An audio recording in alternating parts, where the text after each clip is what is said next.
What's up everybody, welcome back to my channel, Mystery Money. There's been some changes in the EIDL program that I thought it'd be good to do an update video and how it applies and how it can actually work to help your business if you fall into some of these categories. Some of the updates that have been approved by the SBA can really help small businesses that may have not been able to be as effective as in previous revisions. In this video, I'm going to talk about what those changes are and any other changes that I think may come down the line. To recap the program, this is an EIDL loan that will have a fixed interest rate of 3.75% and be amortized over 30 years. This is not the forgivable grant that was originally given out, the $10,000 cap, or the other supplemental grants for the $15,000. This is strictly just the loan terms. If you were to get an EIDL loan, this is the terms that it would fall under. Recently, with the SBA making changes, they increased the cap of the loans to $2 million. The SBA is going to begin approving those loans after October 8th. The fees have stayed the same. If the loan is under $25,000, there's no UCC fee. If the loan is greater than $500,000 and the SBA is taking a lien position on real estate, you'll have the $100 filing fee for the UCC, and you'll also have any mortgage recording costs that you're going to be responsible for when they file a mortgage against your property. Personal guarantees are going to be required over $200,000, and in order to complete a new application or an increase, you'll go to that portal, and there's steps on the SBA.gov website that'll walk you through that. But some of the main program updates that I think are crucial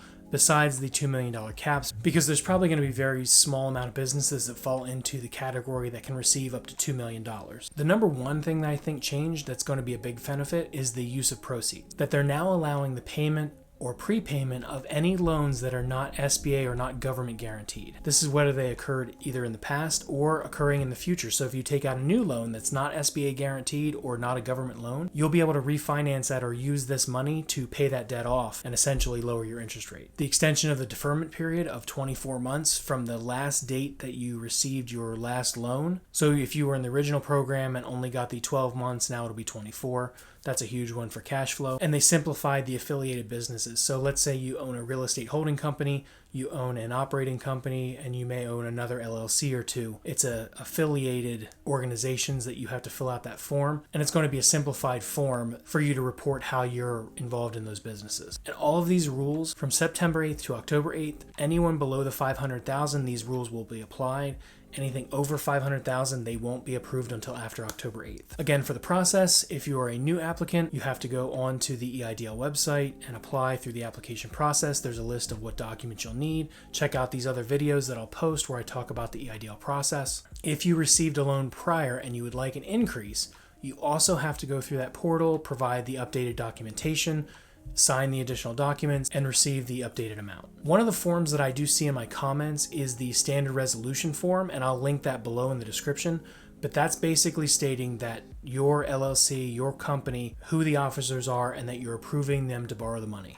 It's a pretty standard form. Again, I'll link it below, but it's one that's come up in some of the comments that the SBA is requiring, or should say requesting. And there's a great sheet and a PDF form that I'll link in the description below that walks you through how to fill out the forms that they're asking for and what forms they may ask for. So check that out too. I will link the PDF also below. As far as my predictions or my personal opinion on where the program is going to be and what changes could be coming, I think at the end of the day, this variant is still spreading. The pandemic is far from over, and I believe there's going to be additional assistance from the government. That's just my prediction. And I also think with the amount of fraud that was in this program, that this will come under scrutiny in the near future. If your business needed the money to survive, I wholeheartedly support anyone that needs the money. But I also feel like they're going to crack down on any fraud. So just make sure you have all your documents in line, all of your financial statements in line, everything ready to go in case you're ever audited. As we're seeing with the PPP program, they're already doing audits to certain companies, and they're finding an amount of fraud higher than they originally thought. All of the changes up to this point that have been made, I believe, do benefit small businesses, especially that debt component. If you had long-term debt at a high interest rate, or if you had short-term debt at a high interest rate, this will help you to manage your cash flow a little better. Stretch those payments out, hopefully put you in a better position going forward. If there's any other updates that come up, I will make sure I put videos out to keep you aware of it, but always check out the SBA.gov to make sure what I'm telling you or what you're hearing on the internet is correct. At the end of the day, it's your business and you have to make the decisions and live with the consequences. If there's any other questions or comments, make sure you post them below. Thanks again for taking time to watch this video, and until next time, have a great day.